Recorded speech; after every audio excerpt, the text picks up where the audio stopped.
बिहार के सबसे बड़े सरकारी अस्पताल मायागंज में हड्डी रोग विभाग की बदहाल हालत सामने आई है। मरीजों को इलाज के दौरान ईंटों का सहारा देना पड़ रहा है। संसाधनों की भारी कमी कारण पांव को स्थिर रखने के लिए प्लास्टर की जगह ईंट का इस्तेमाल किया जा रहा है। मायागंज अस्पताल में डॉक्टर तो मौजूद है, लेकिन बुनियादी सुविधाएं नदारद हैं। हर दिन सैकड़ों मरीज यहां इलाज के लिए पहुंचते हैं, लेकिन उन्हें सम्मानजनक इलाज तक नहीं मिल पा रहा। स्वास्थ्य विभाग और अस्पताल प्रशासन की लापरवाही से मरीजों की जिंदगी खतरे में है। अब देखना है सरकार और प्रशासन इस पर कब तक संज्ञान लेते हैं और मरीजों को कब मिलती है जरूरी सुविधाएं। यहाँ तक मैंने देखी थी, यहाँ पे पहले भी देखा था जब मैं अधीक्षक नहीं था, तो वेट होता है, वेट लगता है और वेट मिलता भी है। लेकिन दिक्कत क्या है कि वेट वाला जो हम लोग ब्लॉक्स लगाते हैं, वो ब्लॉक या तो मरीज के कुछ लोग लेके भाग जाते हैं या कोई और बात हो जाती है। लोहा रहता है तो लोग छोटे मोटे चोर उचक्के आते हैं, वो लोहा भी लेके चले जाते हैं। और ईंटा के साथ एक नॉर्मल प्रक्रिया है कि एक ईंटा 2.5 किलो का होता है और सामान्यतः वही रहता है। उसका साइज एक तरफ 10 इंच होता है, एक तरफ 5 इंच, एक तरफ 3 इंच, ये फिक्स्ड है। तो जब साइज भी फिक्स है, ये भी फिक्स है, वेट भी फिक्स है, तो हम लोग नॉर्मली डेवलपमेंट के हिसाब से देखेंगे, साइंटिफिकली तो ईंटा लगाना बहुत प्रॉपर नहीं है। लेकिन अगर कार्य करने के लिए देखेंगे तो कार्य करने के हिसाब से वो उतना वेट दे सकता है जो ट्रैक्शन करता है। ऐसे ये उचित नहीं है। मैं इस पर चल रहा हूँ और मैं पुनः जो है उनके वेट्स वाले जो मशीन ब्लॉक्स होते हैं वो मंगवाने की कोशिश करता हूँ, क्योंकि वहाँ पर कई दिनों नहीं महीनों तक भी 21 दिन तक तो सामान्यतया ट्रैक्शन पे रखते हैं। बहुत लोग ऑपरेशन नहीं कराना चाहते हैं, बूढ़े लोग हैं, कहते हैं कि नहीं हम नहीं कराएंगे ऑपरेशन, एकदम बिल्कुल लिखित देते हैं कि नहीं कराएंगे ऑपरेशन। उन लोगों को ट्रैक्शन में रखना पड़ता है। ट्रैक्शन में रखने के बाद भी ठीक नहीं हो पाता है, जो जोड़ सट नहीं सकता है एग्जैक्टली जो ऑपरेशन में जो फ़ायदा है ओल्ड एज के बावजूद, तो वो फ़ायदा उनको मिलता नहीं है। लेकिन वो उसी में संतुष्ट है, तो हम लोग क्या कर सकते हैं। कुछ मजबूरियां हैं, लेकिन उसमें सुधारात्मक और गुणात्मक सुधार जिसको कह सकते हैं उसकी प्रक्रिया। भागलपुर रेलवे स्टेशन के प्रांगण में सोमवार को 2 युवकों के बीच जमकर लात घूंसे चले। बताया जा रहा है कि दोनों के बीच पैसे के लेन देन को लेकर विवाद हुआ, जो देखते ही देखते मारपीट में बदल गया। मौके पर मौजूद दर्जनों लोग मूक दर्शक बने रहे। वहीं स्टेशन पर तैनात आरपीएफ के जवानों ने भी कोई हस्तक्षेप नहीं किया। प्रत्यक्षदर्शियों के अनुसार दोनों युवक कई घंटे से पैसे को लेकर बहस कर रहे थे। अचानक मामला इतना बढ़ गया कि हाथापाई शुरू हो गई। पत्रकार ने इस घटना का वीडियो बनाना चाहा तो आरपीएफ के जवान उल्टे पत्रकार से ही उलझ पड़े। इस पूरे मामले ने स्टेशन पर सुरक्षा व्यवस्था को लेकर सवाल खड़े कर दिए हैं।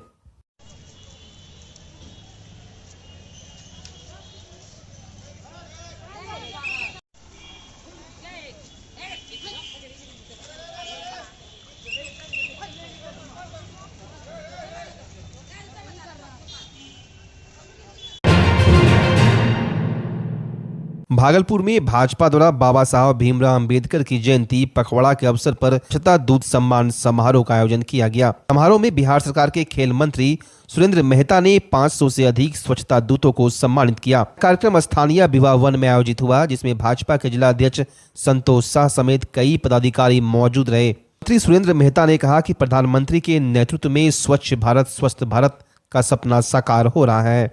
अंतिम पायदान पर खड़े लोगों को सम्मान देकर उन्हें प्रेरित किया जा रहा है। संतोष शाह ने कहा कि ऐसे आयोजनों से स्वच्छता कर्मियों का मनोबल बढ़ता है और उनके योगदान को समाज में उचित मान्यता मिलती है। देखिए, बाबा साहब भीमराव अंबेडकर जयंती के अवसर पर भारतीय जनता पार्टी जयंती पखवाड़ा मना रहा और इस पखवाड़ा में हम सब लोग अपने देश की एकता और अखंडता और समाज के अंतिम पायदान पर खड़े लोगों के लिए इस देश के माननीय प्रधानमंत्री आदरणीय श्री नरेंद्र मोदी जी के नेतृत्व में उनके द्वारा जो गरीब गुरबा दलित महादलित समाज के लिए उनके हित में उनकी तरक्की के लिए उनके जीवन स्तर को ऊंचा उठाने के लिए काम हुआ, वो देश के इतिहास के पन्ने पर लिखा गया और आने वाले दिनों में भी आदरणीय नरेंद्र मोदी जी के नेतृत्व में देश के गरीब गुरबा किसान मजदूर दलित महादलित समाज के उत्थान के लिए ये सरकार आदरणीय नरेंद्र मोदी जी के नेतृत्व में हो रहा है और बिहार सरकार के माननीय मुखिया आदरणीय श्री नीतीश कुमार जी के नेतृत्व में भी बिहार की गरीब गुरबा दलित महादलित समाज की तरक्की के लिए, उसके विकास के लिए जो काम हो रहा है उसका हम लोग इस पखवाड़ा के माध्यम से गरीब गुरबा हम लोगों तक हम इसको पहुंचाने का काम करेंगे और उनसे यही आग्रह करेंगे कि देश की रक्षा, देश के संविधान की रक्षा हम भारतीय जनता पार्टी के लोग, एनडीए के लोग ही करेंगे। इसी से जुड़ा एक सवाल था सर, जैसे कि पक्ष हो या फिर विपक्ष हो, चुनाव जिस समय में आता है उसी समय में दलितों की बात याद आती है, आखिर ऐसा क्यों? देखिए, दूसरे लोग क्या करते हैं उससे हमारा भी कोई लेना देना नहीं, लेकिन भारतीय जनता पार्टी और आप तमाम लोग बुद्धिजीवी समाज से आते हैं, भारतीय जनता पार्टी हर साल इस तरह के कार्यक्रम को क्या करती है और आने वाले दिनों में हम करते रहेंगे और देश की रक्षा, देश के संविधान की आप लोग गली में जो बाइक लगी हुई है पार्किंग में लगा दें, इस तरह के कार्य आगे बढ़ा के पार्किंग में लगा दें, गली को खाली करा दें। भागलपुर की सुल्तानगंज थाना क्षेत्र में पुलिस ने एक मिनी गन फैक्ट्री का खुलासा करते हुए भारी मात्रा में हथियार और उपकरण बरामद किए हैं। इस मामले में घोरघट निवासी मोहम्मद शरीफ उर्फ कटकू को गिरफ्तार किया गया। आरोपी पर पूर्व में भी आर्म्स एक्ट के तहत केस दर्ज है। सिटी एसपी शुभांक मिश्रा ने प्रेस वार्ता में बताया कि एसएसपी हृदयकांत के निर्देश पर विशेष टीम बनाकर छापेमारी की गई। एक देसी पिस्टल, 2 अर्धनिर्मित पिस्टल, 4 जिंदा कारतूस, 4 मैगजीन, ड्रिल मशीनें और हथियार बनाने के अन्य उपकरण जब्त किए गए हैं। कहा कि यह फैक्ट्री लंबे समय से सक्रिय थी। अब आरोपी से पूछताछ कर पूरे नेटवर्क का पता लगाने की कोशिश की जा रही है। महोदय के आदेशानुसार पूर्व में जो लोग भी जेल गए हुए हैं उन लोगों के संबंध में हम लोग सत्यापन कर रहे थे और पूर्व आपराधिक इतिहास के अनुसार सब जगह पर सूचना प्राप्त हुई थी। इस जगह पर थाना प्रभारी को सूचना प्राप्त हुई कि एक जगह पर दुकान के अंदर जहाँ पर रेंट आउट जगह है वहाँ पर छोटे हथियार और बड़े हथियार दोनों बनाए जा रहे हैं। वहाँ पर तुरंत जो समय वर्तमान में एसडीपीओ लॉ एंड ऑर्डर हैं उनके अंदर एक टीम बनाई गई और सुल्तानगंज थाने ने जाकर वहाँ पर त्वरित कार्यवाही करते हुए रेड करी है। रेड करते समय वहाँ पर बहुत सारा सामान पाया गया जिसमें कई अर्धनिर्मित पिस्टल थीं, कई देसी कट्टे थे, कुछ कारतूस बरामद हुए हैं और वहाँ पर एक मिनी गन फैक्ट्री पाई गई है जहाँ पर बहुत सारे पाइप, प्लास और ड्रिल मशीन और जो भी वहाँ पर देसी कट्टा बनाने का सामान होता है वो भारी मात्रा में पाया गया है। उन सभी को प्रॉपर्ली वीडियो बनाते हुए जब्त किया गया है। परंतु वहाँ पर घटनास्थल पर जो 2 आदमी थे जिनके बारे में सूचना मिली है, मोहम्मद शरीफ उर्फ कटकू मियाँ और उनके सहयोगी हैं सीताराम शर्मा, वो लोग यहाँ पर हथियार बनाने का काम कर रहे थे। वो लोग वहाँ से घटनास्थल से फरार हो गए। गिरफ्तारी के लिए लगातार छापेमारी की जा रही है। सर, खपाते थे इसको दूसरे राज्य में या फिर लोकल स्तर पे काम करता था? नहीं, इनकी जो कड़ियाँ हैं अब तक जो अनुसंधान में निकल कर आ रहा है वो कहीं ना कहीं मुंगेर से जुड़ी हुई हैं, जिसके संबंध में हम लोगों ने वहाँ पर भी कल रात को रेड करी है। और ये लोग लोकल नेटवर्क भी हो सकता है और जिले के बाहर भी नेटवर्क हो सकता है। इस संबंध में अग्रतर अनुसंधान के द्वारा ही जब तक कोई पकड़ा नहीं जाता है, जब तक हम लोग उससे पूछताछ और जांच पड़ताल नहीं करते हैं, तब तक आगे इस संबंध में कुछ कह पाना मुनासिब नहीं होगा। जो गिरफ्तार हुआ सर,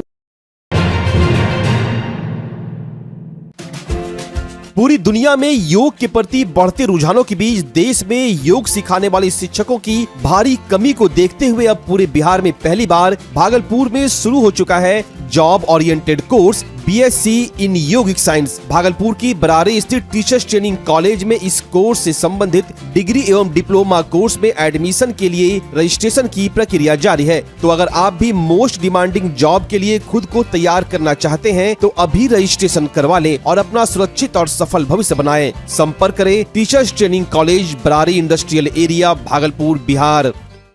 भागलपुर का पहला NABH मान्यता प्राप्त अस्पताल ओम ENT एंड मैटरनिटी हॉस्पिटल। यहाँ मिलती है कान, नाक, गले और मैटरनिटी संबंधित अत्याधुनिक सुविधाएं। यहाँ ब्लडलेस और दूरबीन विधि, एंडोस्कोपी, ब्रोंकोस्कोपी और मॉड्यूलर ऑपरेशन थिएटर की सेवाएं 24 घंटे उपलब्ध है। साथ ही यहाँ ऑडियोलॉजी और स्पीच थेरेपी की भी सुविधा उपलब्ध है। महिलाओं के लिए मॉड्यूलर लेबर टेबल और सिजेरियन सेक्शन टेबल के साथ 24 घंटे संपूर्ण मैटरनिटी की सुविधा उपलब्ध है। साथ ही यहाँ बांझपन के इलाज के लिए सेवाएं उपलब्ध है। हमारे यहाँ कैशलेस सुविधा उपलब्ध है। हमारा लक्ष्य आपकी सेहत और सुरक्षा। ओम ENT एंड मैटरनिटी हॉस्पिटल, हर कदम पर आपके साथ।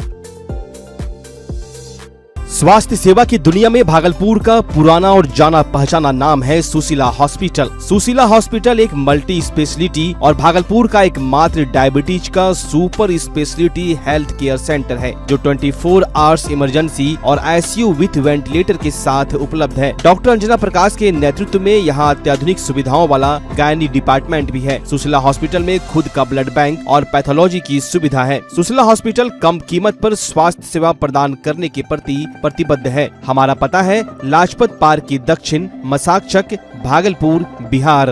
नमस्कार, मैं डॉक्टर अजय कुमार सिंह, शिशु रोग विशेषज्ञ, बिहार झारखंड में अग्रणी मेरा स्नेह अस्पताल, जो सबसे पहले बिहार झारखंड में कृत्रिम श्वसन मशीन यहाँ आया, ब्लड गैस एनालाइजर आया, और एक नायाब मशीन क्रिटिकल जो देर से रोए बच्चे में इलाज में बहुत सक्सेसफुल है, और वह विकलांगता से बचाता है और बचने की संभावना बढ़ती है।